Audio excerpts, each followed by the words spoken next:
Sahlan bihudurikum, kami haturkan selamat datang kepada wali santri kelas 7 yang sudah hadir di Zoom siang hari ini, dan semoga Allah berikan kesehatan juga tambahkan keberkahan. Amin Allahumma amin. Puji syukur mari kita panjatkan kehadirat Allah yang Maha Ghafur. Alhamdulillah berkat rahmat dan hidayahnya hari ini kita dapat bertatap layar dalam keadaan sehat walafiat. Salawat serta salam semoga senantiasa tetap tercurahkan ke Habibana wa Nabiyana Muhammad Sallallahu Alaihi Wasallam, kepada keluarganya, kepada para sahabatnya, dan tidak lupa kepada kita selaku penganut ajarannya, yang semoga nanti mendapatkan syafaatul uzma di yaumil akhir nanti. Amin Allahumma amin. Bismillah. Mari kita buka kegiatan webinar sosialisasi hasil psikotes santri kelas 7 dengan membaca basmalah bersama-sama. Bismillahirrahmanirrahim. Selanjutnya, insya Allah akan ada prakata dari Kepala Madrasah Sanawiyah Khotimah 2 Kuningan kepada Ustadz Ayub Miftahudin. Iyyahu falyatafaddal mashkur.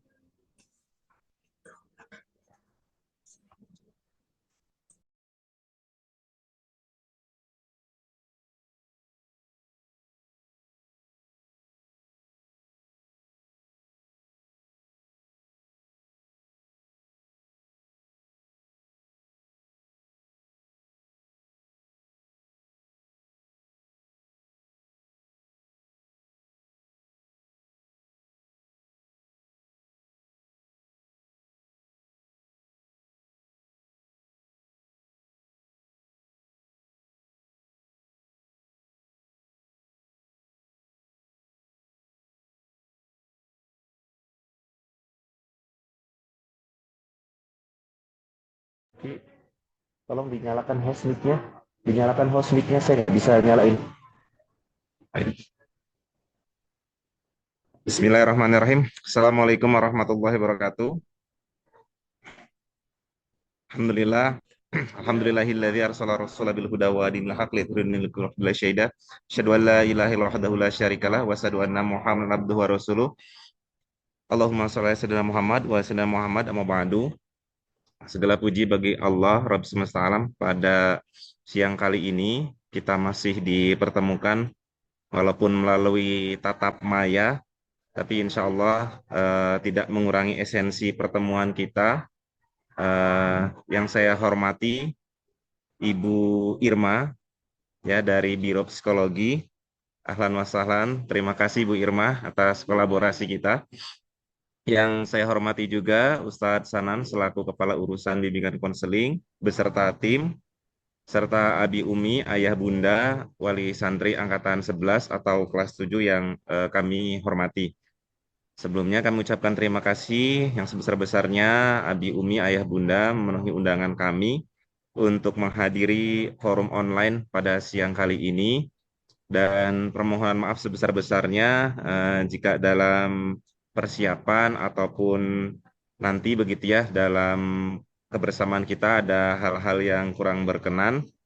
Terpantau di Zoom saat ini pesertanya baru 99 begitu ya, insya Allah Ayah Bunda Wali Santri yang lain akan menyusul karena Zoom meeting kedua kalau tidak salah ya dengan Wali Santri angkatan ini. Yang pertama ketika kegiatan matrikulasi, kemudian hari ini Zoom meeting yang kedua kaitan dengan sosialisasi hasil psikotes anak-anak kita. Nah, kami rasa cukup penting untuk mensosialisasikan hasil psikotes karena ini sedikit menggambarkan kondisi anak-anak kita di awal pembelajaran. Jadi nanti Bu Irma akan lebih jelas memaparkan begitu ya terkait cara membaca ataupun tindak lanjut dari apa yang bisa kita upayakan dengan anak-anak kita.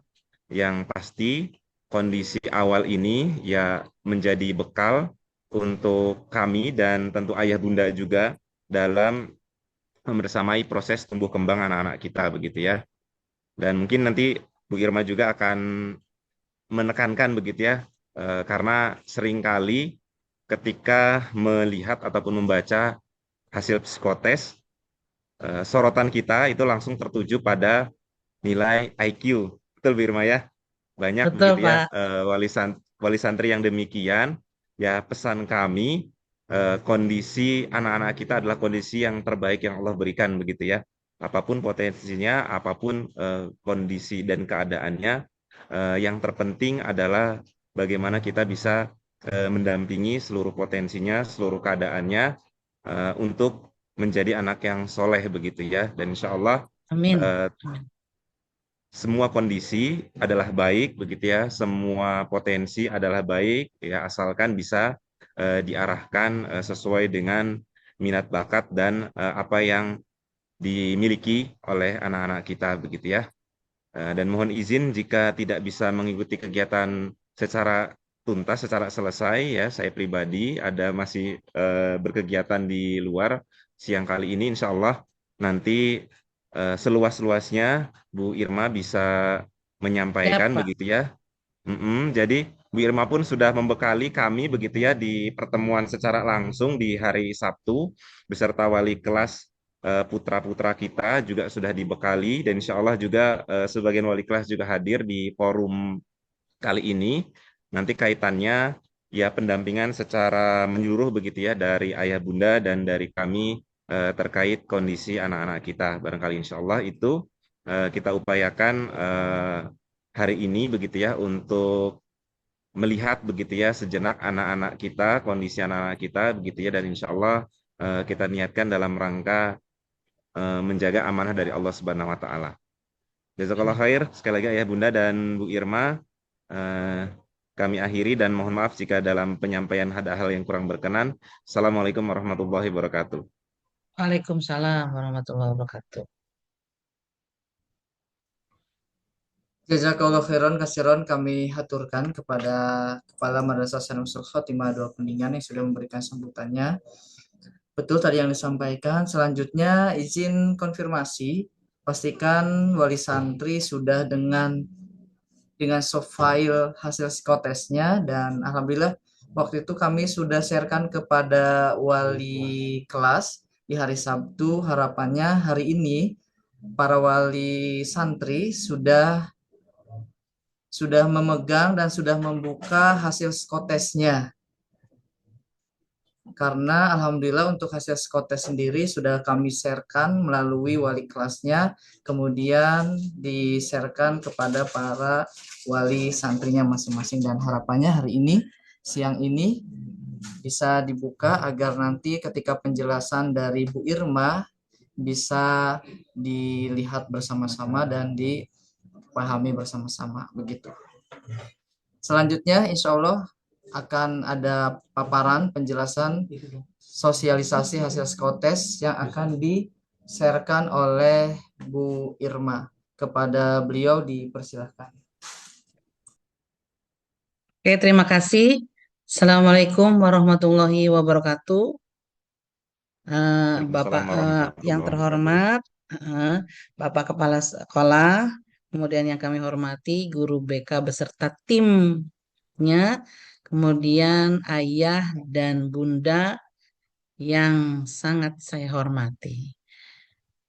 Ayah bunda, eh, alhamdulillah hari ini kita bisa Zoom, walaupun lewat Zoom ya, mudah-mudahan sedikit apa namanya mengurangi rasa kepenasaran pada saat ayah dan bunda mendapatkan hasil psikotes anak-anak yang kemarin dibagikan. Ya, eh, betul kata Pak Ustadz Agib ya bahwa banyak sekali orang tua yang pada saat dibagikan hasil pemeriksaan psikologi itu yang pertama kali dilihat adalah IQ atau tingkat kecerdasan. Nah, kemudian pada saat memang sesuai dengan apa yang ekspektasi kita orang tua mungkin akan diam. Tetapi pada saat tidak sesuai dengan ekspektasi kita, barulah kita sedikit stres ya Pak. Kok anak saya IQ-nya segini, kok anak saya IQ-nya segini. Kemudian mulai mencoba untuk membandingkannya dengan pada saat TK gitu, kemudian pada saat SD. Nah, itu sangat berbeda sekali, Bapak. Pertama, alat tes yang kita gunakan juga jelas-jelas berbeda. Kemudian pada saat TK itu kan kondisinya sangat berbeda sekali. Ya, anak itu belum bisa berpikir abstrak. Jadi kadang hanya yang dilihat itu bukan bukan asli, bukan tentang tingkat kecerdasannya, tetapi kemampuan-kemampuan dasar yang dimiliki pada anak. Kemudian pada saat SD juga sama seperti itu. Nah, pada saat sekarang gitu kan, anak-anak baru masuk SMP kelas 7 itu pasti dengan kalau kondisinya memang tidak sesuai ekspektasi, kita tidak perlu khawatir Bapak Ibu semua. Karena apa? Karena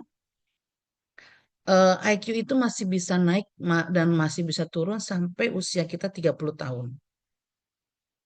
Ya. Kemudian juga kita harus bisa melihat yang anak-anak hadapi ini adalah anak-anak ini kan baru mungkin sebulan kali ya eh, masuk ke pesantren dan adaptasinya juga luar biasa ya. Pada saat masuk yang biasa dia SD, anak-anak SD itu bergaulnya selama 6 tahun dengan orang-orang yang sama. 6 tahun kan kelas 1 sampai kelas 6 itu kan satu kelas tuh itu aja orang-orangnya. Kemudian dia harus pindah ke pesantren, kemudian satu kelasnya jelas dengan orang yang sangat berbeda. Kemudian juga kondisinya sangat berbeda. Dulu waktu SD masih ada ayah dan bunda di sampingnya, sekarang anak dituntut untuk mandiri. Kemudian dia memasuki benar-benar memasuki lingkungan yang sangat berbeda dan itu perlu adaptasi. Ada anak yang memang adaptasinya cepat, ada anak yang memang adaptasinya dia merasa nyaman setelah 3 bulan yang akan datang. Itu akan berbeda-beda sekali.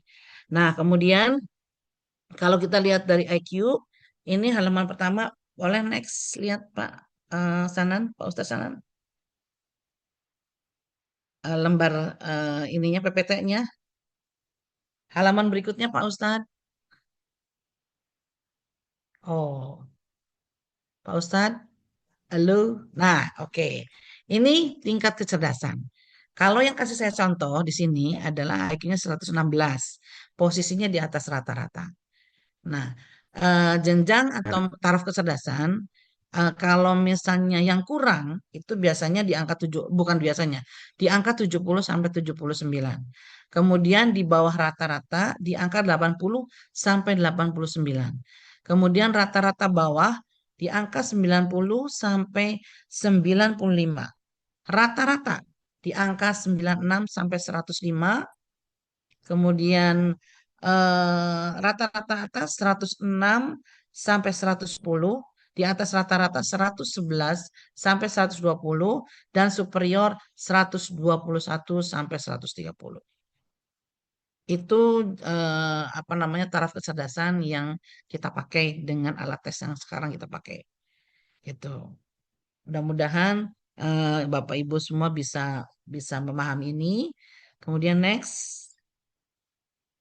Nah, nah, setelah kita lihat taraf kecerdasan, kita ke bawah lagi melihat aspek-aspek kecerdasan, ya, dilihat dari satu alat tes, yaitu alat tes IST. Nah, ini kita lihat ada taraf kecerdasan, daya tangkap, daya ingat, daya analisa sintesa, daya kritis, daya antisipasi, berpikir abstraksi, berpikir konkret praktis, fleksibilitas berpikir, kemampuan logika berbahasa, kemampuan berhitung dan berpikir komprehensif. Nah, di sini buat ayah dan bunda, mungkin pada saat anak kita di posisi 3, 4 atau 5 mungkin akan oh saya memang anak saya seperti itu. Tetapi pada saat anak kita ada aspek-aspek kecerdasannya di angka 1 atau 2 ya atau itu baru baru kita pikirkan. Loh kok anak saya kemampuan berhitungnya seperti ini. Tetapi ada juga yang bilang, oh iya memang anak saya tidak suka berhitung, makanya kemampuan berhitungnya seperti ini. Di angka nomor 2. Angka nomor 2 itu kurang termasuknya. Ya, angka 3 itu cukup, kemudian 4 itu baik, dan yang 5 itu baik sekali. Nah, ini nanti bisa dibahas, Ibu Bapak bisa dilihat apa sih kira-kira yang menjadi kekurangan dari anak kita masing-masing. Ya, mungkin aja daya ingatnya, mungkin daya antisipasinya, kemudian dan sebagainya. Untuk keterangan, untuk aspek psikologisnya, itu di sampingnya itu ada keterangan. Ya, keterangannya itu sangat jelas menurut saya. Jadi pada saat lihat, oh ternyata daya antisipasi itu apa? Kita bisa lihat keterangannya. Di sini keterangannya adalah kemampuan untuk mengetahui sebelumnya tentang apa yang mungkin akan terjadi atau akan dihadapi. Ya, itu contohnya seperti itu. Oke, next Pak Ustadz. Oke, selanjutnya, kemudian yang kedua, yang sikap penunjang prestasi. Sengaja saya bikin dipilah-pilah seperti ini supaya Bapak dan Ibu atau ayah dan Bunda bisa melihat apa sih yang menyebabkan faktor anak saya ada penurunan apa namanya penurunan kecerdasan atau dan sebagainya. Misalnya ini, kita bisa lihat sikap yang menunjang prestasi itu apa aja sih? Motivasi berprestasi. Ya, kalau anak walaupun anak itu IQ-nya tinggi, ya, tetapi dia hasil rapotnya, nilai rapotnya rendah, bisa jadi salah satu faktornya adalah motivasi berprestasinya kurang tinggi, kurang baik. Ya, itu bisa jadi. Dan itu bisa terjadi. Ada juga yang misalnya IQ-nya cuma 90, tetapi dia eh, prestasinya bagus di sekolah. Bisa jadi karena salah satunya adalah motivasi berprestasinya sangat tinggi. Sehingga anak itu kalau bahasa Sunda maleken atau rajin, rajin banget ya. Itu ada yang seperti itu. Nah, itu kemudian sistematika belajar. Apa sih? Nah, ini bisa dilihat. Anak yang sistem kejar semalam, SKS, kalau kayak dulu kita kuliah, Pak, Bu, itu sistematika belajarnya sangat tidak baik, Pak.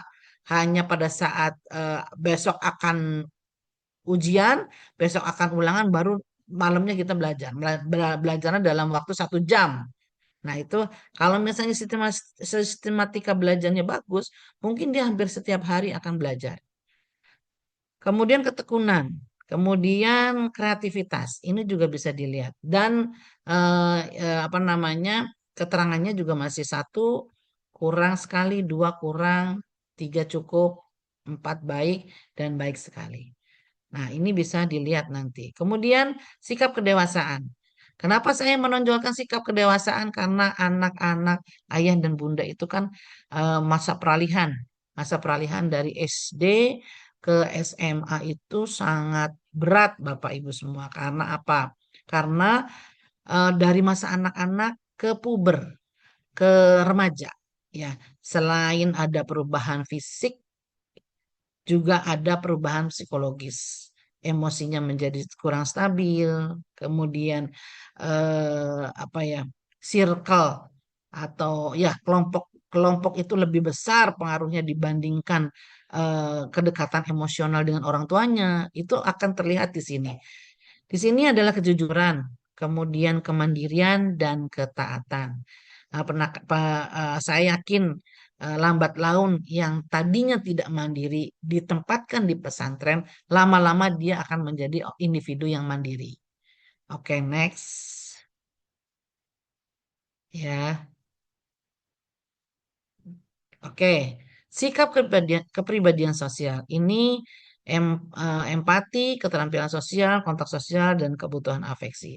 Ini banyak terjadi.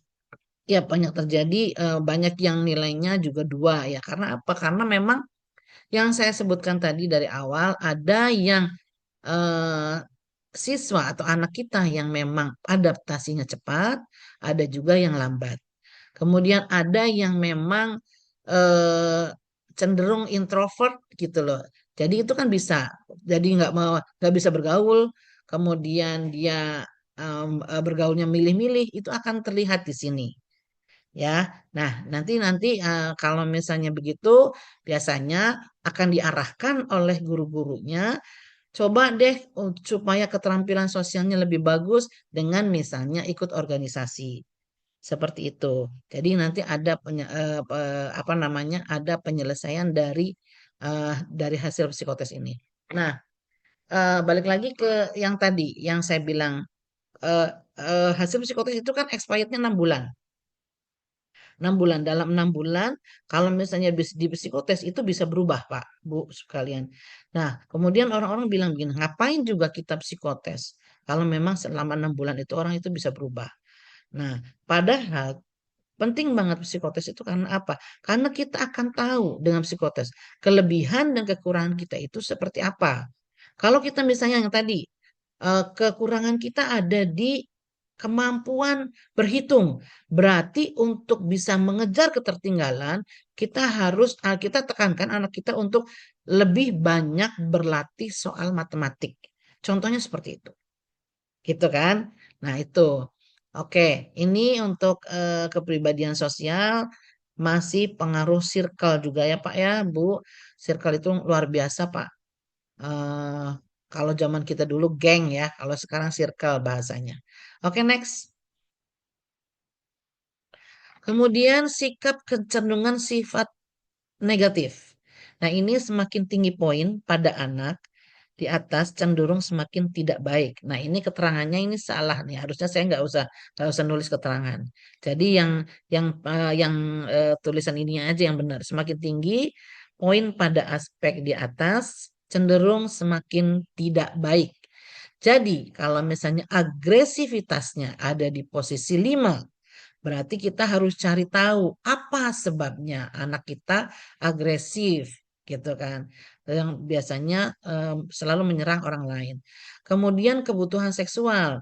Kebutuhan seksual itu hampir semuanya di angka 1 Bapak Ibu semua. Karena apa? Karena anak-anak kelas 7 dia lebih cenderung menekan kebutuhan seksualnya karena memang belum waktunya. Satu, kemudian biasanya untuk yang laki-laki untuk kelas 7 biasanya belum mimpi basah. Dan bisa jadi yang perempuan juga belum menstruasi. Di sini tidak jadi masalah kalau angkanya di angka 1 atau 2. Akan menjadi masalah kalau kebutuhan seksual itu di angka 5. Apa yang terjadi nih? Itu nanti yang akan kita gali. Guru-guru BK juga akan menggali. Kemudian dominasi, dominan. Nah, ini biasanya berhubungan dengan agresivitas. Pengen menguasai, pengen jadi ketua geng istilahnya. Kalau misalnya tidak diimbangi dengan agresivitas, ini sangat bagus. Ini bisa menjadi seorang yang memiliki leadership yang bagus. Tapi kalau diiringi dengan agresivitas, kecenderungannya lebih ke arah menyerang orang. Nah, kemudian kurangnya harga diri, kemudian menonjolkan diri. Ini semua adalah sikap yang kecenderungan sifat negatif. Next. Nah, gaya belajar. Gaya belajar visual, auditorial, dan kinestetik. Nah, ini kira-kira anak bapak sama ibu, ayah atau bunda paling sesuai adalah dia bisa mampu belajar dengan kondisi apa? Visualnya kah, auditorialnya kah, kinestetiknya. Kenapa ini kinestetik dia tidak ini? Karena yang tadi kita lihat dari aspek yang pertama, dia kemampuan berhitungnya kurang. Ya, kalau kemampuan berhitung kan biasanya kita harus ada gerakan ya berhitung apa sih namanya kalau berhitung kan pasti ada gerakan tangan ya. Nah itu ini berhubungan dengan itu. Kemudian kalau misalnya visual berarti anak itu bisa cepatnya dengan warna atau gambar gitu. Atau misalnya auditoria dia bisa lebih cepat menangkapnya lewat telinganya dia. Auditori ya. Oke, next. Next. Nah, ini pemetaan minat dan bakat. Yang pertama kita sebutkan adalah bakat. Bakat adalah kemampuan dasar yang dimiliki anak. Nah, bakat itu cenderung tidak berubah. Walaupun IQ-nya tinggi, walaupun IQ-nya rendah, tapi bakat cenderung tidak berubah. Ya, kita tampilkan di sini cuma 3. Semuanya ada 7. Ya, semuanya ada 7. Semuanya ada 6, tapi kita tampilkan 3. Kenapa cuma 3? Ini berdasarkan ranking dari anak. Bakat ini muncul karena berdasarkan ranking. Bisa aja enam-enamnya kita munculkan. Kalau enam-enamnya kita munculkan, malah anak itu menjadi semakin bingung. Saya sebenarnya bakatnya ada di mana? Nah, ini realistik, ini ada dijelaskan semuanya. Memang kita apa ya, belum bisa mengkerucut, Pak. Bunda, ayah, bunda belum bisa mengkerucut. Anak ini harus jadi ini, harus jadi ini karena terlalu dini untuk anak kelas 7 gitu. Ya ini berdasarkan bakat rankingnya, ranking yang satu adalah realistik, investigatif, kemudian enterprising. Jadi anak ini bakatnya ada di realistik, investigatif, enterprising. Dan ini bisa dilihat keterangannya di sampingnya. Dan setiap anak itu berbeda-beda karena kita ada 6 kriteria. Ya, ada 6 kriteria. Yang muncul adalah 3 berdasarkan ranking yang terbesar. Oke, next. Nah, kalau minat ya, minat ini saya sebarkan sampai 6 ya. Kemudian kita bisa melihat scoring-scoringnya di angka berapa. Berarti kalau anak itu realistik itu tidak menyukai realistik. Dia tidak menyukai investigatif, tapi dia menyukai artistik, menyukai sosial, kemudian menyukai enterprising. Nah, ini yang namanya minat. Tapi Bapak, Ibu, Ayah, Bunda semua, yang namanya minat, eh, ini biasanya berubah cepat, ya, sangat cepat berubahnya. Bisa jadi hari ini anak kita punya minat seperti ini, tapi besok atau lusa atau 6 bulan ke depan, karena pengaruh circle, bisa aja bisa berubah. Ya, jadi kalau di angka 3, 4, 5 berarti anak itu berminatnya di situ. Nah, kemudian kalau yang tadi Bu, kok sangat berbeda sekali dengan bakat. Makanya yang kita jadi patokan adalah lebih ke arah bakatnya kalau ada ketidaksesuaian dengan minatnya. Gitu. Kita lebih penekanannya ke bakatnya, bukan ke minatnya. Karena minat itu akan berbeda setiap tahunnya. Anak-anak, setiap dia belajar, setiap dia ini. Oh iya, anak ini remaja. Yang kita hadapi itu remaja. Remaja yang sangat sangat cepat berubahnya gitu, sangat cepat berubahnya. Makanya mungkin hari ini dia punya minat seperti ini, besok beda lagi. Bisa jadi hari ini dia pengen seperti contoh aja kemarin saya ngetes kelas 12 di salah satu pesantren. Nah, kemudian eh, ternyata dari awal ya pada saat penjurusan dia mengambil jurusan teknik, penjurusan berdasarkan menu pelajarannya tuh Pak. Bun. Kalau sekarang kan kita masuk ke IPA IPS lagi, tapi yang kemarin-kemarin kan berdasarkan menu pembelajaran. Dia mengambil teknik, tetapi ya tiba-tiba minatnya berubah. Dia pengen menjadi advokat. Jauh banget perbedaannya. Tapi itulah yang namanya remaja. Sangat labil untuk sesuatu yang setiap hari dia hadapi. Oke, next. Next. Oke, dan kesimpulannya adalah program studinya matematika IPA, kemudian IPS dan agama.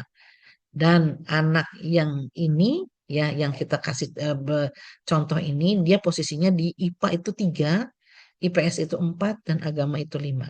Ya, posisi 3 ya sebenarnya itu cukup banget kalau anak itu mau masuk ke IPA.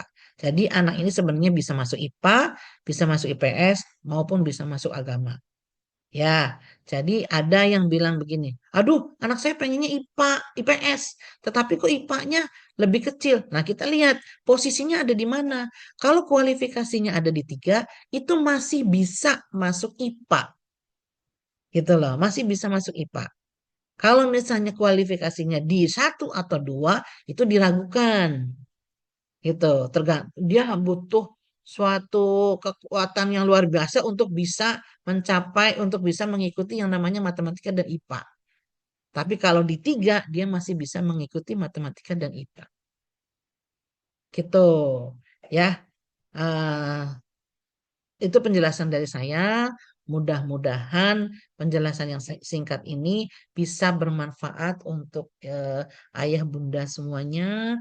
Mohon maaf apabila ada yang salah dari pengucapan ke saya. Terima kasih. Wassalamualaikum warahmatullahi wabarakatuh. Waalaikumsalam warahmatullahi wabarakatuh. Alhamdulillah. Jazakallahu khairan katsiran, kami aturkan kepada Ibu Irma Rosdianti yang sudah memberikan penjelasan dan pemaparannya kaitan dengan cara baca hasil dari psikotes santri kelas 7 angkatan 11. Selanjutnya insya Allah akan dibuka sesi sharing, sesi tanya jawab. Barangkali kepada Umi Abi yang ingin bertanya dipersilahkan dengan cara mengaktifkan emot raise-nya, dipersilahkan. Oke. Oke, kepada Abi atau Umi atas nama santri Amjar, TB Amjar, kelas 7B, dipersilahkan.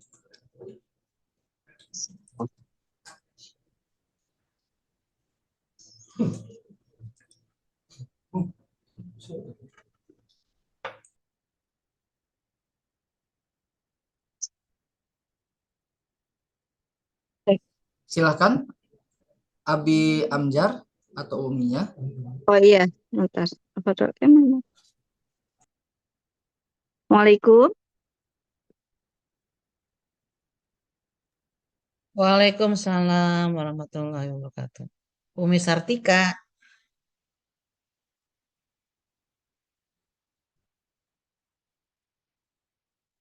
Silahkan Umi Amjar, dipersilahkan.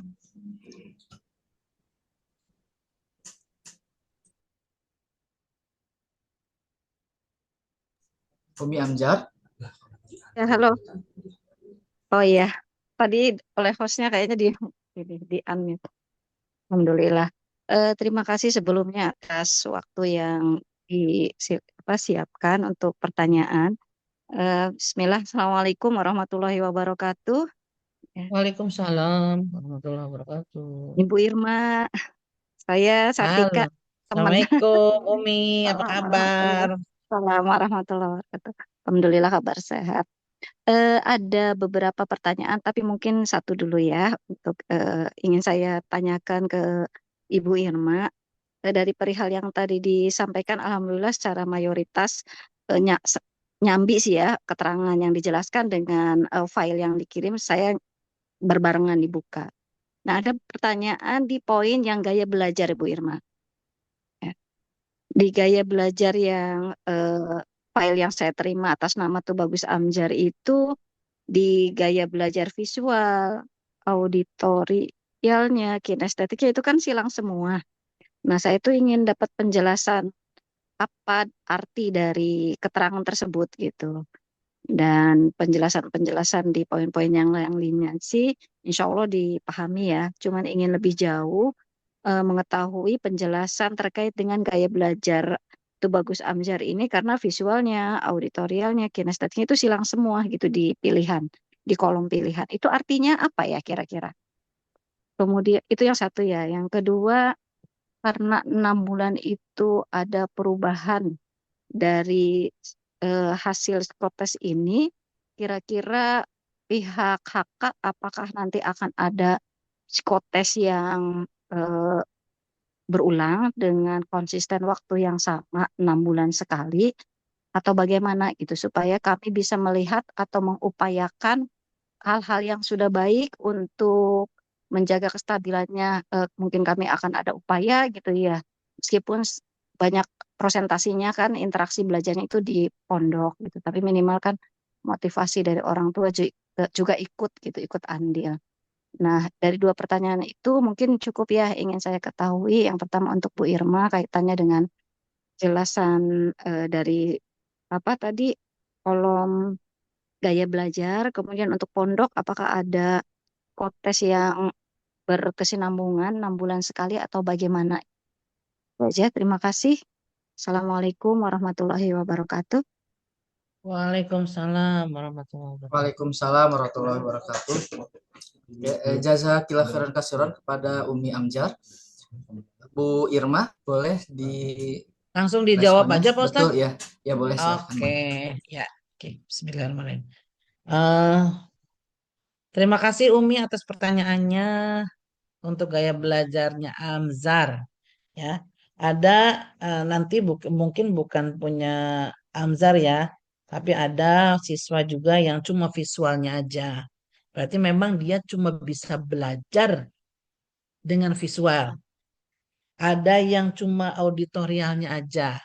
Berarti dia memang cuma bisa auditorialnya aja. Kalau di sini dua-duanya dia bisa antara visual dan auditorial. Nah, untuk ada Ananda Amzar, dia bisa belajar dengan cara apapun. Dalam kondisi ribut pun dia bisa belajar. Kemudian dalam kondisi yang tidak berwarna pun dia bisa belajar. Seperti itu. Jadi tiga-tiganya dia bisa belajar dengan cara tiga itu. Begitu Umi.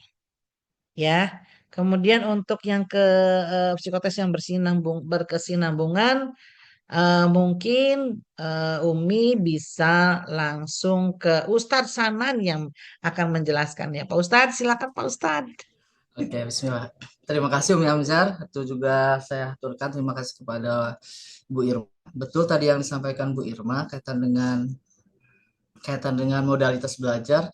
Sebenarnya ini psikotes yang kami lakukan untuk santri kelas 7 ini, pertama sebagai database kami, kedua ini sebagai need assessment dalam pembelajaran, sehingga ini akan mempermudah kami yang ada di BK dan tentunya untuk para asatidzah pengajar gitu, sehingga nanti guru-guru mapel itu akan mengetahui dari masing-masing kelas itu, misal dari kelas ini kebanyakannya modalitas belajarnya visual, kemudian selanjutnya ada juga auditori, bahkan mungkin ada juga dalam satu kelas itu 2 atau 3. Cuma setahu kami selama ini untuk yang santri yang punya modalitas belajar 3 itu termasuk yang sedikit begitu. Nah, sehingga nanti ini akan mempermudah teman-teman asatidz ketika mengajar dalam metode atau media pembelajarannya begitu. Kemudian selanjutnya untuk pelaksanaan psikotes kapan lagi, insya Allah kami akan lakukan kembali itu di kelas 9 semester 1. Adapun goalsnya adalah untuk jelas untuk minat dan bakat, juga adalah untuk penjurusan persiapan ke jenjang berikutnya atau ke aliyah di Husnul Khotimah gitu. Karena nanti biasanya untuk ke HK itu di kelas 9 itu kita di kelas 9 awal itu ada pengisian simulasi pelanjutan studi, selain nanti isiannya adalah lanjut atau tidaknya ke HK, juga ada pengisian mau ambil jurusan apa ketika nanti di aliyah IPA, IPS atau PK atau program keagamaan, sehingga kami akan siapkan nanti di kelas 9 semester 1. Itu jadi mohon maaf mungkin tidak 6 bulan sekali begitu ya, tapi ya kami akan laksanakan nanti di kelas 9 lagi begitu. Cuma sejauh ini sih untuk penggunaan psikotes ini di kelas 8 misal nanti ada organisasi begitu ya, ada organisasi Santri Husnul Khotimah, biasanya kami juga tetap lihat dari hasil psikotes begitu, karena ada beberapa juga santri yang masih relevan begitu ya dengan apa yang hasilnya dengan yang dari kelas 7 itu penggunaan hasil psikotes selain untuk di kelas 7 juga untuk di kelas 8. Adapun nanti untuk kelas 9-nya itu nanti akan kami laksanakan di semester 1 kelas 9. Begitu Umi Amzar, barangkali ada yang mau ditanyakan lagi sebelum saya lanjutkan ke wali santri yang lain. Umi Amzar, bagaimana Umi? Oke, terima kasih. Jika dirasa cukup, izin saya lanjutkan kepada akun atas nama Hiar 7A. Iya, falyatafadhol masykur. Ya, Assalamualaikum warahmatullahi wabarakatuh. Waalaikumsalam warahmatullahi Ya, wabarakatuh. izin mau bertanya. Yang pertama, Bu Irma, untuk hasil Ya, psikotes ini untuk keakuratannya itu sekitar berapa persen? Sama yang selanjutnya, saya lihat yang sama, saya tidak langsung ke IQ ya, lihat di minat bakat, ini sikap kecenderungan negatif. Nah, kebetulan ini ada nilai yang mudah merasa bersalah gitu. Jadi ini cocok banget ketika kemarin penjengukan itu sempat kejadian gitu. Jadi cerita saya lagi main ketitip. Jadi si alat badmintonnya itu eh, kayak ketuduh gitu sama temennya, sama kamu ya hilangnya gitu ya. iya, Sampai iya, minta ganti gitu ke rumah. Nggak apa-apa sih, cuman takutnya iya, iya. nah untuk menemukan hasil yang punten agak negatif misalkan atau kurang, apakah ada penanganan khusus nanti di pondok gitu ya. Sama yang hasil terakhir ini tuh hasil yang IPA, IPS sama agama itu nilainya semua sama. Berarti itu nantinya bagaimana? Terima kasih. Assalamualaikum warahmatullahi wabarakatuh. Waalaikumsalam warahmatullahi wabarakatuh. Pak Ustadz langsung saya jawab. Oke, Ya, Ibu, Umi mangga. Hiar. Ya, Umi. Jadi, Alhamdulillah tepat ya dengan apa yang Ananda ekspresikan. Nah, itu makanya di situ awal yang pertama ada kejujuran itu, anak itu jujur enggak kan ini kan apa namanya, soalnya itu adalah soal-soal yang berhubungan dengan yang paling sesuai dengan diri kita gitu kan, soal-soalnya pilih salah satu pernyataan yang paling sesuai dengan diri kita. Makanya kejujurannya itu di situ gitu loh. Pada saat anak itu jujur mengungkapkan apa yang dia rasa, hasilnya akan jadi sesuai dengan apa yang dia sikap atau karakter dia saat ini. Gitu loh, Bun. Nah, berarti memang seperti itu. Kemudian kalau keakuratannya sih yang saya tahu sih hampir 90%, karena beberapa beberapa wali santri, beberapa santri yang sampai kelas 3 pun masih bisa dipakai, betul Pak Ustadz ya. Masih masih bisa dipakai gitu loh. Itu kan untuk yang 6 bulan itu biasanya karena ada sesuatu yang sangat berpengaruh terhadap hidupnya. Kayak tadi penyesuaian yang lama banget. Biasanya makan aja disuapin waktu SD, tiba-tiba dia harus makan sendiri. Nah, itu kan butuh butuh tenaga yang luar biasa untuk menjadi seorang yang mandiri. Nah, ini yang bisa berpengaruh besar. Syukur-syukur pada saat 6 bulan itu dia tumbuh menjadi orang yang lebih mandiri. Nah, itu yang bagus banget. Kemudian untuk yang kesimpulan terakhir ya. Itu apa namanya, kesimpulan terakhir untuk yang IPA IPS. Kalau memang hasilnya sama semua ya dengan posisi misalnya 3 semua, berarti Ananda itu bisa masuk kemana aja.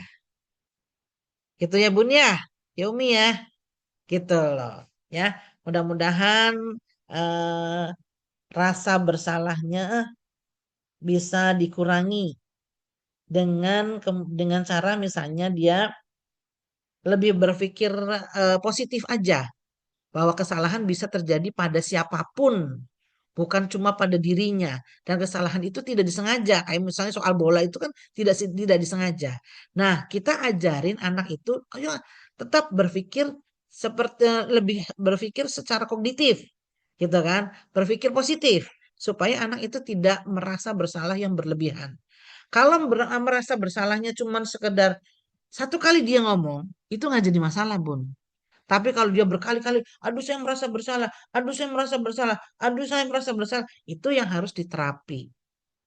Ya, nanti bisa menghubungi guru BK yang ada di sekolah tersebut.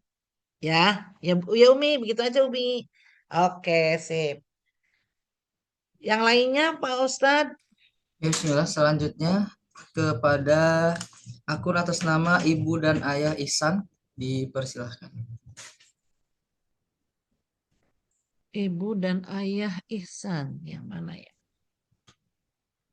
Iya, Ini peringkatnya. iya. Terima kasih kesempatannya, Bu Irma. Ya, Ibu. Ya, Bun. Iya, saya mau menanyakan itu di eh, tentang sosial yang masalah ya. Tadi ada kebutuhan afeksi ya. Itu kan Ya, penjelasannya keinginan untuk mendapatkan bantuan orang lain yang bersifat egosentris dan kurang dewasa. Nah, ya.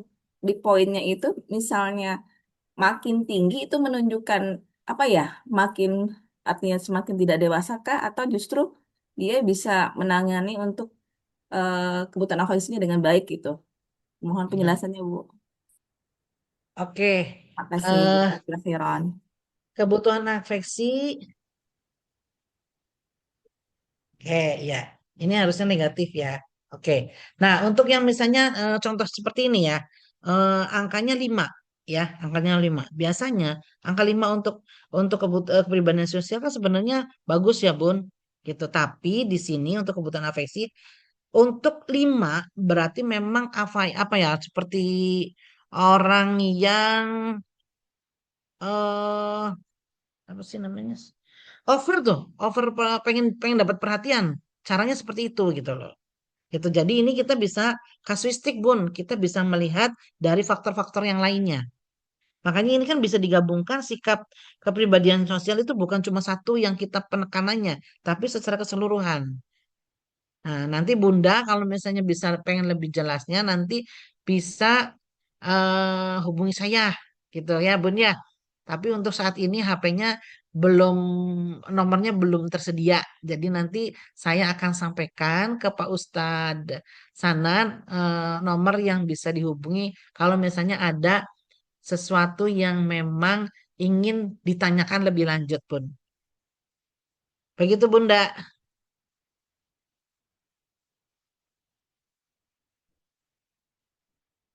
Halo. Oke, terima kasih disampaikan kepada Bu Irma juga Umi Ihsan. Selanjutnya, insya Allah akan ada pertanyaan dari akun atas nama Bunda Ahmad Zihni Ramadan. Dipersilahkan.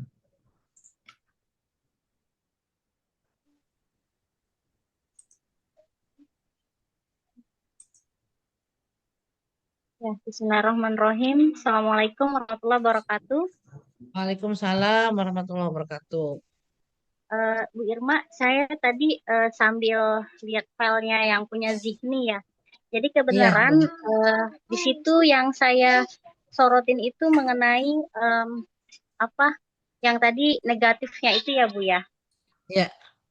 Ya, jadi kebenaran untuk Zihni itu sebentar saya sambil buka filenya bentar ya Bu, izin bentar.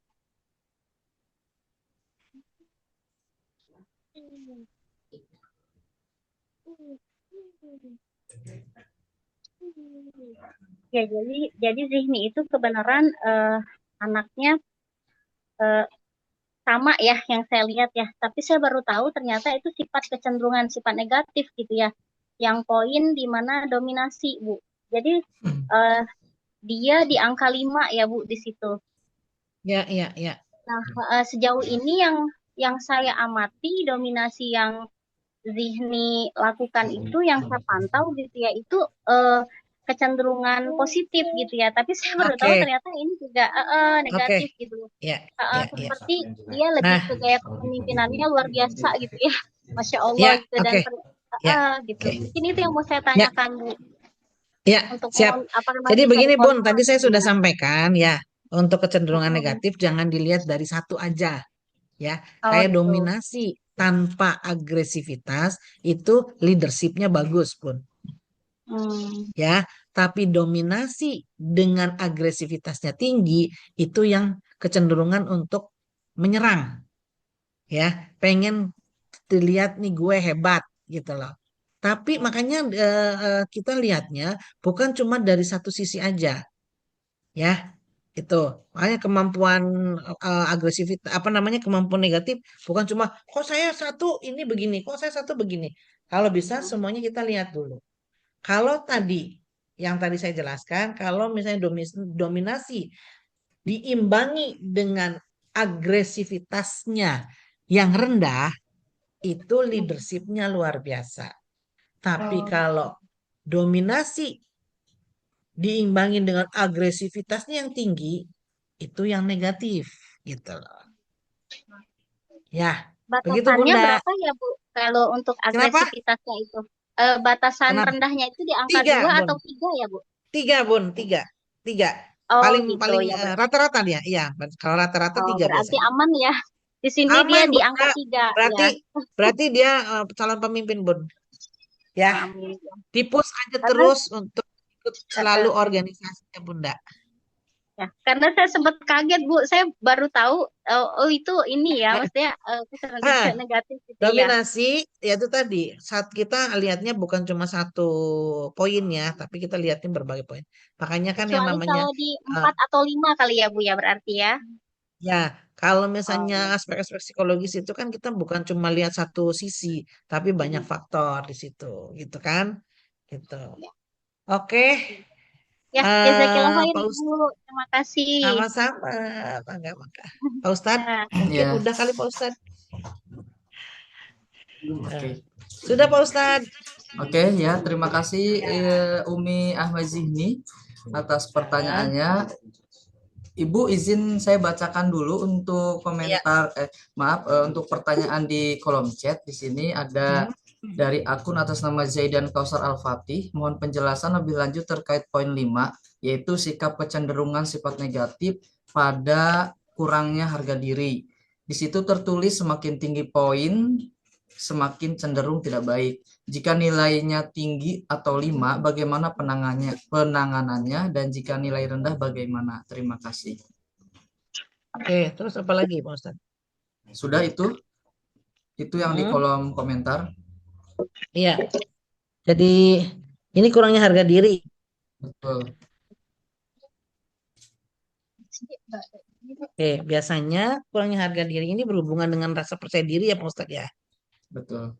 Gitu kan. Makanya tadi perasaan bersalah itu biasanya kalau orangnya harga dirinya rendah, jadi perasaan bersalahnya itu sangat besar banget Pak Ustadz. Gitu, karena merasa dia tidak mampu gitu. Makanya nanti kita lihatnya berdasarkan kasuistik Pak Ustadz. Bukan cuma lihat itunya aja, tapi secara keseluruhan. Nah, makanya buka forum nanti kalau misalnya minggu depan HP-nya sudah siap, nanti saya akan share nomor HP itu ke Pak Ustadz supaya barangkali ada kasus-kasus yang kasuistik istilahnya yang pengen dari wali santri dari apa namanya wali murid yang pengen eh, bercerita panjang atau pengen tahu sedalam-dalamnya anaknya, itu kita bisa sharing nanti. Begitu aja Pak Ustadz. Siap. Terima kasih. Terima kasih Ya, Bu. Selanjutnya ini ada yang raise-nya atas nama Bunda Paswan. Oh, Bunda Paswan 7F ya.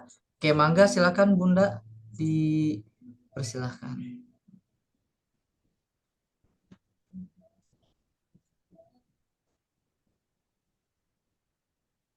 Bunda Paswan, dipersilahkan.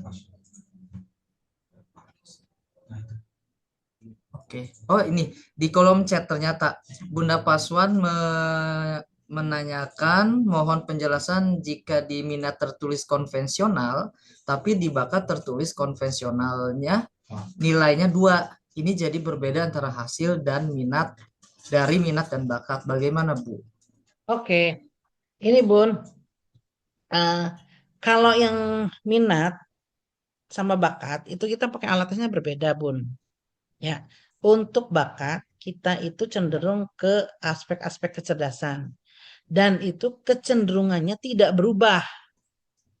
Kemudian untuk minat itu adalah keinginan anak pada saat itu.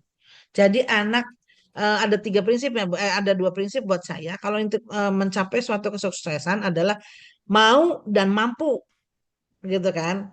Ada orang yang mampu, yaitu berminat, tapi dia tidak mau, itu tidak akan berhasil, gitu kan? Ada orang yang tidak mampu, tapi mau juga tidak berhasil. Tapi kalau ada yang mampu dan mau, itu akan berhasil. Begitu juga dengan minat dan bakat. Bakat itu adalah keinginan, apa namanya kemampuan dasar yang dimiliki anak, sedangkan minat adalah keinginan anak pada saat itu. Nah, keinginan seorang remaja umur 13 tahun ya sekarang. Nah, itu kan masih berubah-ubah ya, berubah-ubah. Ini bisa aja terjadi seperti itu. Gitu. Jadi nanti saya bilang itu kan yang kita penekanan kita nanti pada saat anak kita masih bingung harus milih apa, masih milih apa, kita lebih penekanannya ke bakat, bukan ke minatnya. Karena bakat itu adalah kemampuan dasar yang dimiliki oleh anak-anak kita, gitu. Kalau minat itu hari ini pengen jadi dokter, bisa jadi besok pengen jadi advokat misalnya, seperti itu. Gitu, Bun. Tuh. Oke, Bunda. Iya, Bu Ya, Irma ya, ini pun banyak terjadi di kelas 9 ya. Padahal ya, bakatnya ya. ada di IPA tapi minatnya ada di IPS, sehingga IPS.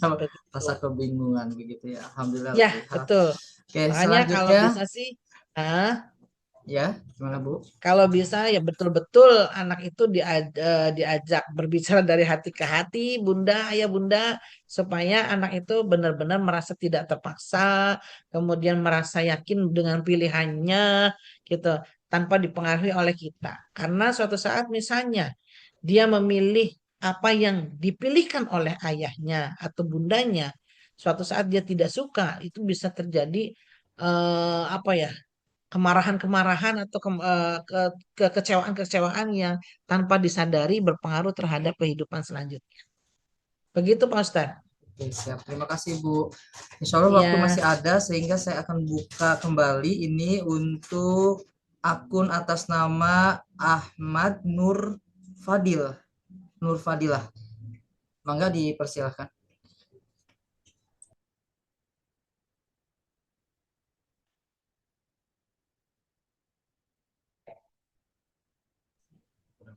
Silahkan. Akun atas nama Ahmad Nur Fadilah. Punten, Abi atas nama Ahmad Nur Fadilah boleh diaktifkan terlebih dahulu audionya. Oke. Sepertinya ada kendala teknis. Oke, selanjutnya saya berikan kepada akun atas nama Ibu Yuli Uminya. Oke, Ibu Yuli dipersilakan. Uminya Adia.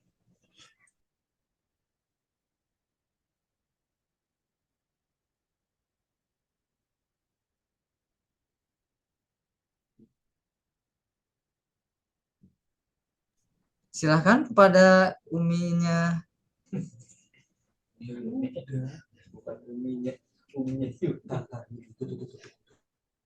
belum bisa katanya Pak Ustadz itu. Belum bisa di-unmute. Baik, sudah Oke. bisa ini bisa. Alhamdulillah. Oh, sudah Silakan. bisa. Alhamdulillah. Siap, siap. Oke, dari tadi enggak bisa, Nje, punten. Mohon Oke, maaf. mangga, Bun. Assalamualaikum warahmatullahi wabarakatuh. Bu Waalaikumsalam Irma, warahmatullahi para Ustadz, terima kasih atas waktunya. Mohon izin saya tidak membuka video, Bu, kebetulan di jalan Siap. supaya bisa stabil. Izin bertanya, Ibu, terkait dengan Iya, Pak. hasil penilaian psikologi anak. Apakah ada rekomendasi yang diberikan secara general terhadap masing-masing hasil penilaian anak yang sudah diisi oleh anak, atau memang analisisnya pada tiap masing-masing bagian tadi ya, ada beberapa bagian yang dinilai secara rigid begitu, atau ada secara general anak ini direkomendasikan A, B, C, D misalkan seperti itu untuk pegangan pola asuh dan mungkin menentukan cara pendidikan berikutnya. Begitu Ibu, terima kasih. Ya, Ibu, sebenarnya kita nggak terlalu rigid-rigid banget, Bun ya. Ya, maksudnya di sini juga kita bisa melihat. Makanya kan setiap kayak tadi, kok anak saya begini? Nah, kita tidak bisa melihat dari satu sisi saja, tetapi bisa melihat dari yang lainnya. Misalnya, kok anak saya kok nggak bisa matematika, tetapi ternyata pada saat pada saat ditanyain tentang apa namanya bakatnya atau minatnya, dia menunjuknya bahwa dia pengen masuk ke statistik misalnya. Berarti kita harus tahu dulu nih, kenapa ada hal-hal yang seperti itu gitu loh. Jadi ini sesuatu yang global Bun, yang bisa kita lihat. Makanya tidak apa namanya tidak bisa kita lihat cuman oh ini cuma begini, oh ini cuma begini, ini cuma begini. Kita lihat keseluruhannya Bun. Ya, keseluruhannya dari aspek-aspek yang lainnya. Kayak tapi di situ ada keterikatan atau apa ya? Kesinambungan lah ya, berkesinambungan. Misalnya dari taraf kecerdasan, kita lihat nih, kenapa kok jadi seperti ini? Kita lihat aspek yang mempengaruhi motivasinya apa? Kenapa dia rendah? Bisa jadi karena motivasinya rendah karena dia belum merasa nyaman di situ. Eh, belum merasa nyaman karena apa? Karena dia tidak bisa bergaul. Nah, kemudian kenapa tidak bisa bergaul? Karena dia menjadi di situ terlihat bahwa anak itu kurang percaya diri. Nah, dari situlah kita harus bisa memberikan masukan sedikit demi sedikit. Oke deh, kita awalnya dengan meningkatkan rasa percaya dirinya dulu. Gitu, Bun. Nah, dari rasa percaya dirinya, kemudian tumbuh menjadi orang yang misalnya sudah menjadi percaya diri, kemudian dia bisa menjadi bergaul, kemudian dari bergaul, dia merasa nyaman, dari nyaman di situ, dia menjadi fokus dalam belajar. Begitu, Bun, kesinambungannya. Oke, bismillah. Terima kasih. Kami sampaikan kepada Umi Adia yang sudah bertanya, juga Bu Irma sudah menjawab. Selanjutnya saya izinkan kepada akun Umi atas Hud, nama Umi Hud. Betul, Umi Hud. Bismillahirrahmanirrahim. Assalamualaikum warahmatullahi wabarakatuh. Waalaikumsalam warahmatullahi wabarakatuh. Ya, Bu Irma, Ya, ini Ananda tuh pernah di psikotes 3 kali ya, barangkali ya dengan sekarang. Dulu ya, ketika masuk TK, itu kecerdasannya itu di atas rata-rata.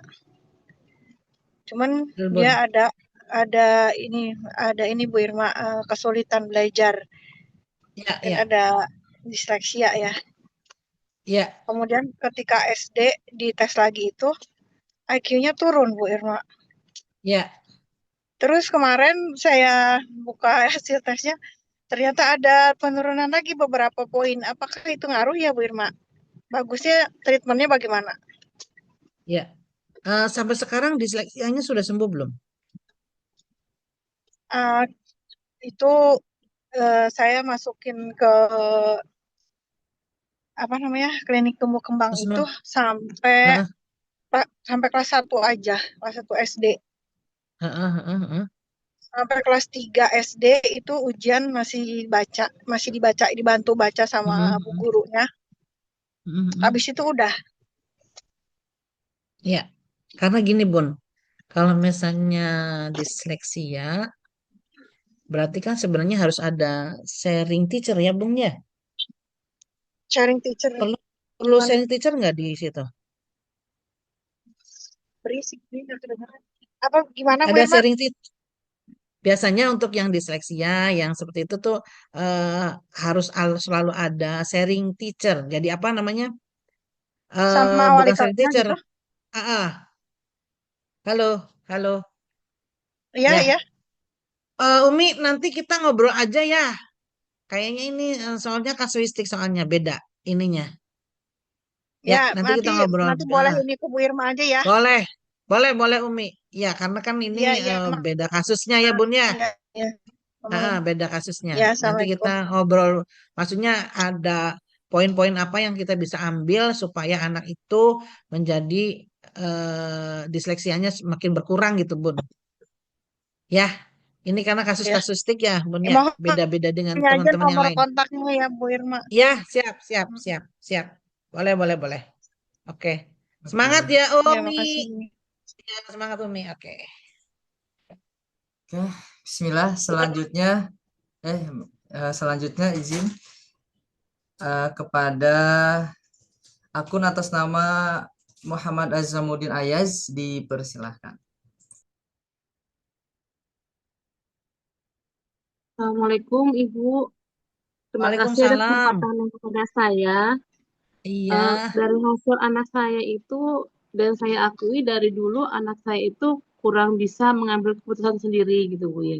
ya, Nah kemarin saya itu kena kendala, dia minta perubahan mengambil eskul. Saya kasih masukan, tapi dia masih galau. Saya jadi bingung Ibu. Saya kan dia udah jauh ya dari saya ya. Saya mau nelfon juga menelpon keterbatasan waktu. Nah, kalau hal seperti ya. itu gimana bikin anak itu bisa mengambil keputusan sendiri itu gimana ya tahap-tahapannya ya? Dari kecil selalu seperti itu. Ini bagiannya gimana ya Hmm, Mia? Dia selalu gini-gini nanti dia nanya lagi seperti itu ya Bu ya. ya. Oke, sekarang gini, coba Umi begini Umi.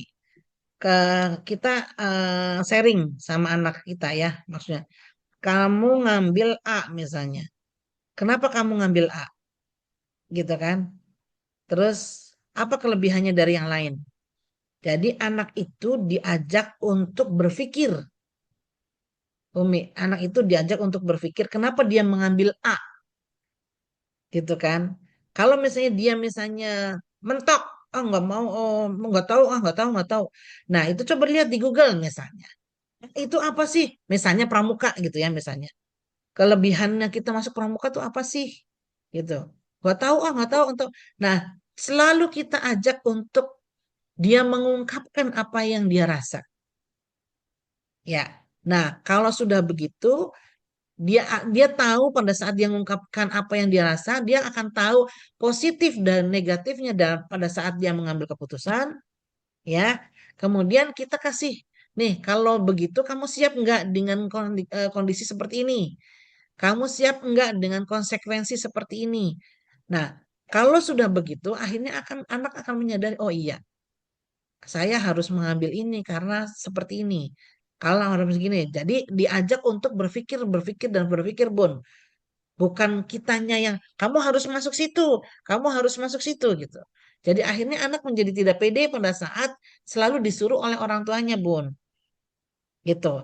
Nah, kalau misalnya Bundang merasa kesulitan karena jauh, kan di pondok itu ada guru BK, ada wali asramanya. Bisa dengan misalnya berdiskusi dengan guru BK-nya atau wali kelasnya atau wali murid, wali wali wali santrinya gitu loh. Wali Wali santri asrama. yang biasa di ah, itu kan bisa bisa bisa diajak diskusi gitu loh. Masih malu tak Bun? Malu-malu anaknya Bun. Enggak kan gini, saya tuh bingung kan dia kan prestasi karatenya bagus. Iya, Dia iya. masuk ke usul dia tidak mau ikut karate. Saya jadi bingung katanya Oh, oh takut iya. mukul orang. Kalau Iya. mukul orang kan nanti biru-biru. Sedangkan di pondok nanti takut dendam sama saya orang itu katanya Oh gitu. gitu, Saya iya, jadi iya. bingung. Berarti Si ini anak itu gimana eh ya? Saya gitu iya. gitu. Ya, berarti kan Kalau laki-laki kan suka lawan tandingnya suka badan biru-biru. iya, Takutnya iya, sama iya, saya iya. ketemu dendam gitu. Nanti Iya, iya. dendam Nah, sekamar apa gitu katanya. iya, Saya jadi oke. bingung. Kan kita Sedangkan kita dia kan prestasinya itu gitu loh Bu. ah, Karatnya jago Bunda, orang gitu. kan kita bisa bisa dijelaskan kan karate itu dilakukan bukan di luar lomba, di luar latihan. Ya kan Bunda, nggak apa-apa kalau misalnya biru-biru pada saat pelatihan. Kalau di luar atau di kamar atau di sekolah, di kelas itu baru kita nggak boleh melakukan itu. Supaya anak juga bisa berpikir, Bon. Oh iya, ya biru-biru itu kalau ada di lapangan itu nggak jadi masalah. Oh Gitu loh, baik Bu. Bon. Saya Iya, takut juga. itu. Takutnya iya juga ya. Teman biru-biru Enggak, nanti itu kan, marah-marah pula. Bun. Kan kalau Nggak misalnya kitanya mau. ngasih penjelasan, kalau biru-biru, kalau di lapangan nggak jadi masalah. Itu sudah konsekuensi. Oh Menang dan baik kalah Bu. itu suatu lombaan atau pertandingan. Tapi kalau biru-birunya karena berantem di kamar atau di sekolah atau di kelas, itu yang nggak boleh kita lakukan gitu. Baik Bu. Nah, itu kan kita kasih arahan-arahan begitu supaya anak, oh iya, oh iya, oh iya gitu loh, Bun. Ya, jadi kalau Baik Bu. misalnya Alhamdulillah. anaknya bingung, jangan bundanya ikut bingung, ya Bun ya. Nantinya Saya anaknya bingung, jadi semakin apalagi bingung. kan takutnya nanti biru-biru senior nanti dendam sama saya, deh gitu. Saya pikir ya juga gitu. Tapi kan Jadi maksudnya kan kalau misalnya lomba kan nggak seperti itu, Bon. Kita harus iya, harus apa namanya bisa membedakan biru-birunya itu karena lomba atau karena berantem di oh, eh, apa namanya di kamarnya gitu loh. Ya Bun ya. nah, Jadi Jazakallah bundanya khair, jangan Bu. bingung, nanti anaknya ikut bingung. Anaknya menjadi semakin bingung, Bun. Ya. Oke, Bunda, semangat Bunda. Jazakallah khair. Oke, terima kasih Umi Azamuddin Ayas atau Ayas yang sudah berkenan bertanya. Selanjutnya, insya Allah saya berikan kepada akun atas nama Umi atau Abi Abdus Sakur 7D. Falyatafadhal maskuro. Assalamualaikum warahmatullahi wabarakatuh. Waalaikumsalam warahmatullahi wabarakatuh. Bu Irma, saya Iya. mau nanyakan sesuatu. Jadi minggu yang lalu anak saya mengeluh ada 2 pelajaran yang dia susah untuk Iya. mempelajarinya, IPA dan matematika. Iya. Sementara setelah saya lihat hasil dari dari psikotes ini, tingkat kecerdasannya ternyata di angka 127 dan di Oh. superior Iya. bingung. Iya. Ya, Iya, iya. maksudnya yang salah itu yang mana? Atau alat ujinya ini atau mungkin mohon maaf atau Oke. gurunya yang nggak menyampaikan Iya. itu, Bu. Coba Terus lihat, yang Bun. Sikap penunjang Ya. prestasinya. Berapa, Bun? Yang aspek psikologisnya, yang kecerdasan. Prestasi. Sikap penunjangnya Umi, sikap penunjang Sikap penunjang prestasi prestasi. di paling bawah Oh iya. halaman Itu di pertama. angka 3. 3 terus Ketekunannya motivasi berprestasinya 3. Ya, jadi kalau yang motivasi ya, terus sistematika belajarnya di 4. Oke, terus Di kolom 4. Bawahnya ketekunannya di angka 3. oh aman ya berarti ya. Di Oke ya. Gini Bun, saya Iya. potong ya. Jadi ada orang yang IQ-nya tinggi, tapi dia tidak merasa tinggi. Jadi dia nggak tahu kalau makanya kan kegunaannya psikotes itu begitu. Ya, jadi ini Iya. bisa jadi dia tidak percaya diri dengan apa yang dia lakukan. Nah, ini salah satunya adalah kita tunjukkan nih, IQ kamu 127, kamu tuh pinter. Kamu tuh sebenarnya bisa melakukan apa aja. Nah, itu kegunaannya berarti kita di situ tahu kelebihan anak ibu tuh ada di mana gitu. Jadi itu bisa menjadikan motivasi anak untuk lebih lebih strong lagi, lebih belajarnya lebih rajin lagi, lebih percaya diri lagi gitu loh, Bun. Ini Oh. berarti sebenarnya ya sebenarnya bisa jadi sebenarnya permasalahannya adalah dia mungkin kurang percaya diri. Gitu Oh. bisa jadi sehingga dia ngerasa nggak bisa padahal sebenarnya dia bisa. Jadi ini bisa ditembak Bun. Nih, kamu nih IQ-nya tinggi. Tidak semua orang bisa sampai 127 gitu. Misalnya seperti itu. Jadi dari situ akhirnya anak, oh iya ya saya tuh ternyata pinter. Oh saya ternyata pinter. Begitu Bun. Dengan begitu, eh, apa namanya, anak menjadi lebih yakin dengan apa yang kemampuannya dia gitu loh. Ya, jadi ini bisa buat senjata Bun sebenarnya Bun. Oke Bun. Iya, ada satu lagi pertanyaan. Iya, siap. Maksudnya kan kalau dalam satu kelas, umpamanya taruhlah 30 anak, itu kan berbagai variasi kecerdasan itu. Nah, kemudian kan kalau jenis yang kayak anak saya itu, dia memang pengalaman waktu SD, kalau saya diajari sekali dia udah paham, terus dia senang gitu loh. Maksudnya emang kalau udah ngerti ya udah, tapi kalau suruh ulang-ulang lagi dia bosan. Nah, pertanyaan saya nanti apakah di kelas itu apakah guru pengajar itu memperhatikan berbagai tingkat variasi tingkat kecerdasan. Ya. Kan Oke. tentunya mereka yang lebih cerdas sama mereka yang kurang itu kan juga beda gitu Bu. Maksudnya. Ya, oke. Jadi makanya gini Bon, dengan tes IQ ini, tes psikotes ini adalah pegangan buat teman-teman atau guru-guru, ustadz-ustadz yang ada di Husnul gitu loh. Jadi dia tahu, oh anak ini kurang, anak ini memang pinter, anak ini memang pinter, berarti harus disupport. Anak ini kelemahannya ini.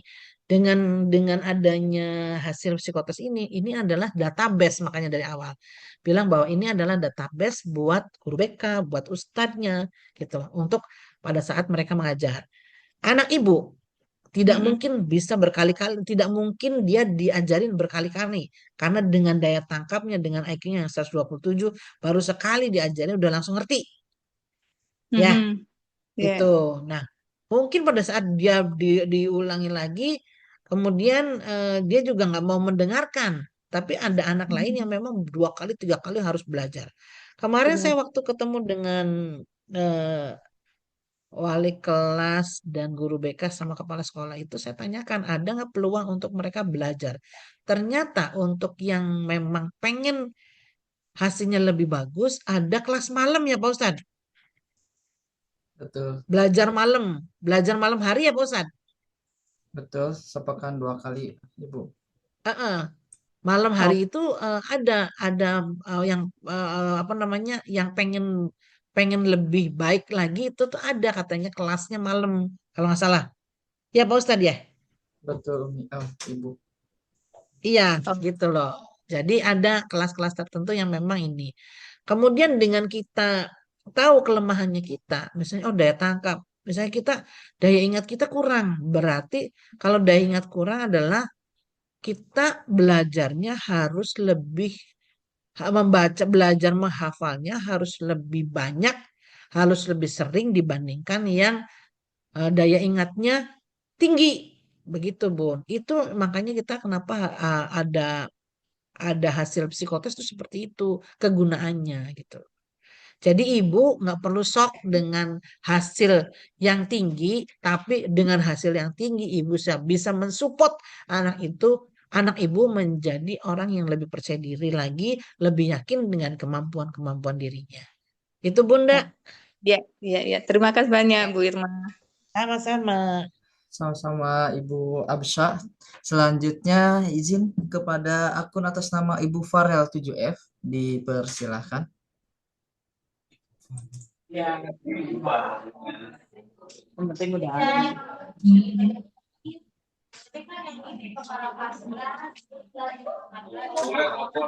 Ibu Farel. Oke. Sepertinya lagi ada acara ya.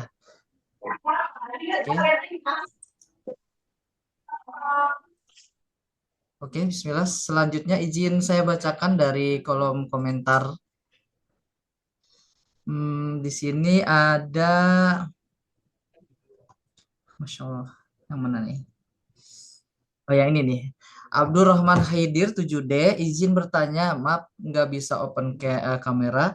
Apakah nilai hasil IQ itu dipengaruhi oleh keturunan? Soalnya anak saya semua 3, namun IQ-nya beda-beda. Dan tolong jelaskan IQ itu bisa berubah tidak? Terima kasih. Oke, langsung dijawab Ustaz. Enggak, silakan Bu. Ya. Tidak pure dari keturunan Pak Ustadz. Karena ada pola asuh, ya, ada persepsi diri setiap individu itu berbeda-beda, gitu kan? Ada yang namanya model, ada yang lingkungan, semuanya berpengaruh. Dan seperti yang saya tadi sebutkan, bisa berubah, mau turun, mau naik sampai usia 30 tahun. Nah, kalau sudah 30 tahun, yang ada adalah bukan kenaikan, tapi penurunan kecerdasan. Jadi buat kita-kita nih, yang usianya sudah 40 ke atas, itu sudah mulai penurunan kecerdasan. Bunda, ayah bunda, ya. Itu. Jadi sekarang masih bisa naik, bisa turun.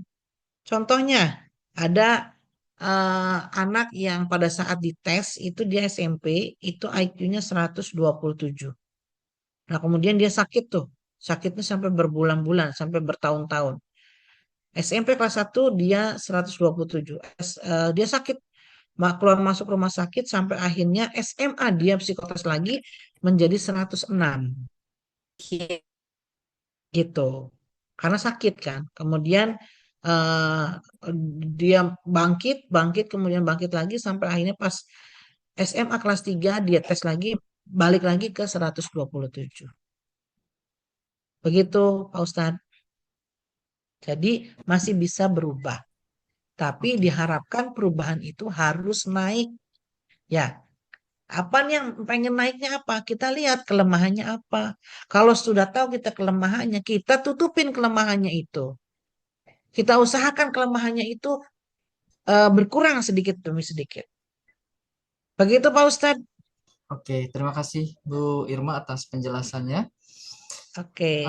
Terakhir, ini pertanyaan terakhir ya Bu ya, karena waktu sudah menunjukkan 2:30. Izin bertanya Bu Irma. Ya. Di sini atas nama Rais 7H. Lalu yang kedua, berarti ada yang pertama ya. Oh ini. Mau bertanya apakah kecenderungan anak dengan IQ tinggi cenderung memiliki sosial yang rendah? Yang pertama. Yang kedua, apa arti angka yang ada di dalam bagian kesimpulan, misalnya matematika 104, agama 110, dan sosial 110? Oke. Nah, kalau IQ-nya tinggi, tidak semua orang yang memiliki IQ tinggi itu keterampilan sosialnya rendah. Ada orang yang memang, ada anak yang walaupun dia pinter, tapi dia bisa memiliki keterampilan sosial yang luar biasa. Nah, itu semua tergantung dari pola asuh dari orang tuanya, Bun. Bagaimana kita mengajarkan ke orang tua bahwa yang namanya hidup bukan cuman kecerdasan aja, bukan IQ aja, emotional quotient juga ada.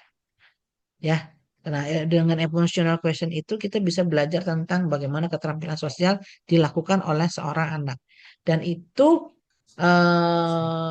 perkembangan yang berkelanjutan dari anak itu lahir sampai sekarang.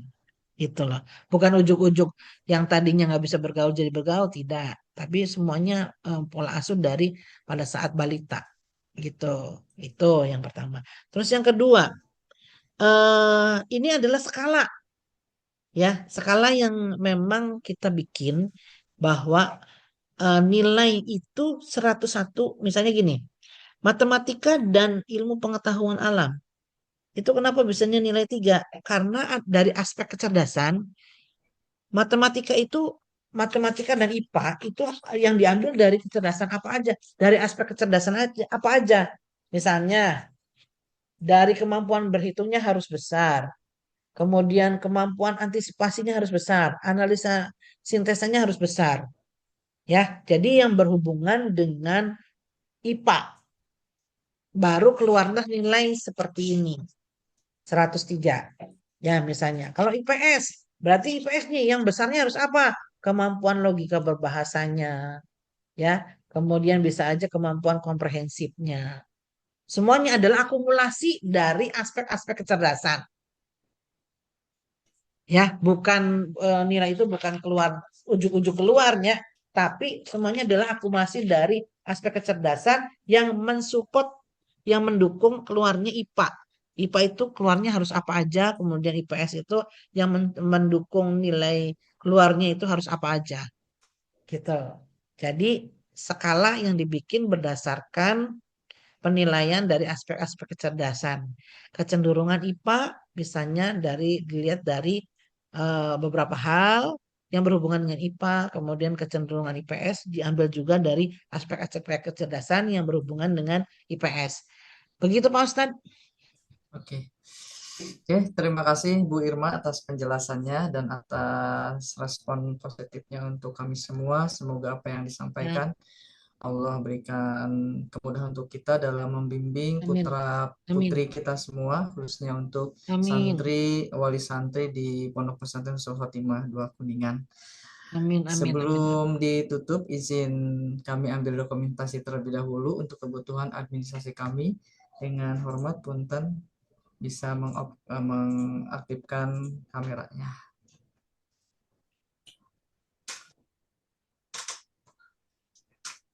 Oke, saya hitung untuk ambil dokumentasi. 1, 2, 3. Selanjutnya, slide berikutnya saya 1, 2, 3. Oke, jazakumullah khairan katsiran, kami aturkan sekali lagi kepada Umi Abi, wali santri kelas 7, angkatan 11. Semoga Allah berikan kemudahan dalam mengemban amanah kita sebagai orang tua untuk putra-putri kita semua.